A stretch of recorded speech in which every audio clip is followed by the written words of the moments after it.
Hey friends, it's your pal Pigface McGee, and welcome back to Toy Foolery.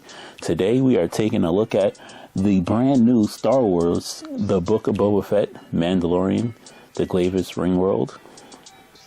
I'm only slightly angry at this figure because I went and got the Giancarlo figure for the dark saber, and I already have a Mandalorian figure, but now they released both of them together, and only slightly disappointed, but I'm still excited. As you can see, I got the figure anyway.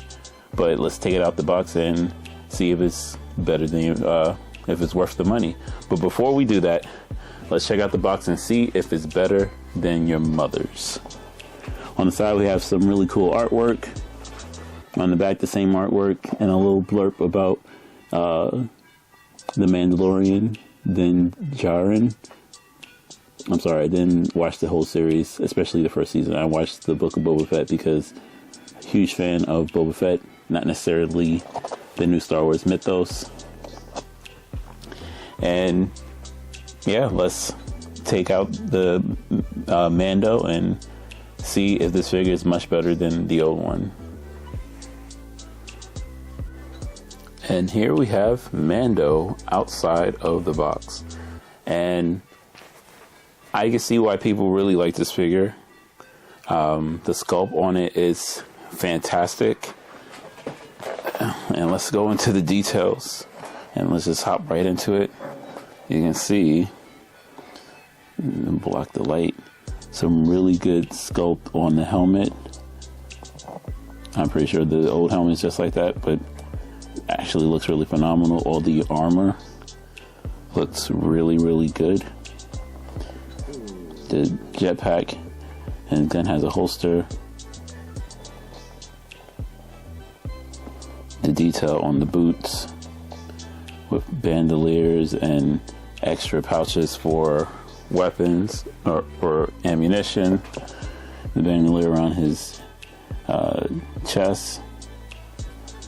The armor has a really nice finish, so it looks nice and shiny, like his new armor. Soft goods cape, so I can't complain there. I think my only complaint about this is I wish it had more paint details like you see here. If you look at his thigh plate, you see that is a little worn there. And I know he had this armor and it was shiny, but I'm pretty sure that after a couple of battles, it gets scuffed up as well. And definitely should have more pieces like this than all shiny. But this is a really cool piece. I do have another Mando which is buried under a sea of boxes that I would definitely look at and compare. If you guys want to see that, just let me know in the comments below. But this is a really cool figure. Let's see how you work. Single joint knee, but once again, with figures like this, where especially a soldier like Mando, where they're not doing huge flips and things of that nature, I don't expect them to have the greatest articulation. I don't expect them to do backflips and all that other stuff. If he was a Jedi, I would expect way more flexibility in the joints, but for what he is, it's actually really good. Single jointed elbow though.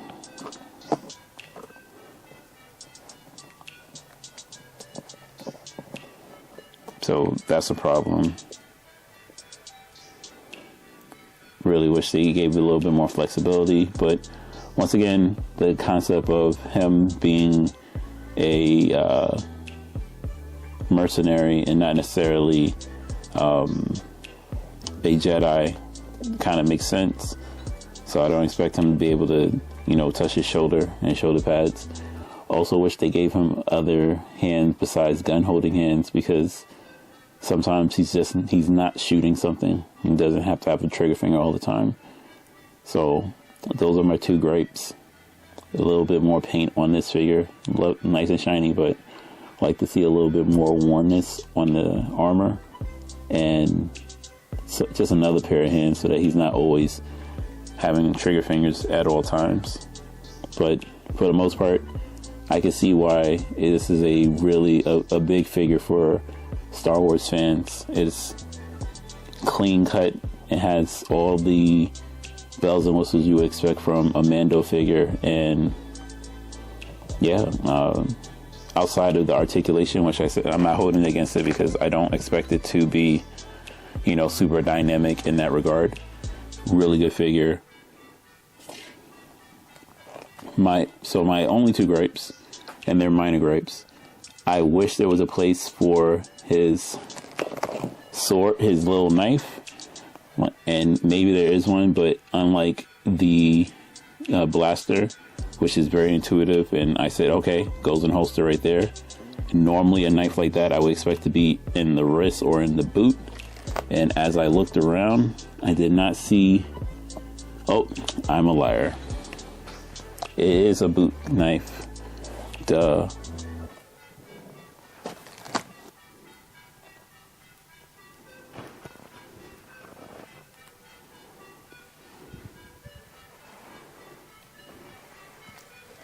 So boot knife, I wish it fit better into the boot. As you can see, giving me a little bit of a curve, something I didn't want.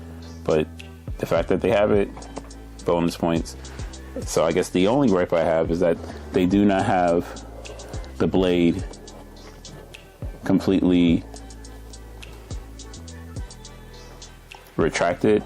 So this was completely retracted and he had a place on his back to store it. I would greatly appreciate it. But other than that, really great figure, great paint, great details all around. Final verdict, this is a must buy. If you're a fan of The Mandalorian, if you're a fan of the Book of Boba Fett, go out and get it.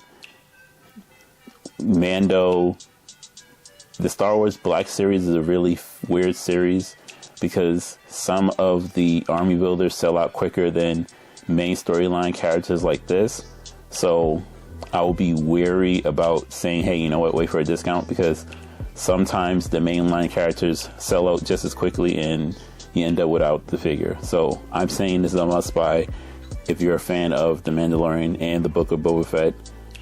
I'm a huge fan of Boba Fett and I have all the Mandalorians that have been released so far. So you guys should probably add this to your collection as well. Anyway, I'll catch you guys in the next video. Thanks. Bye.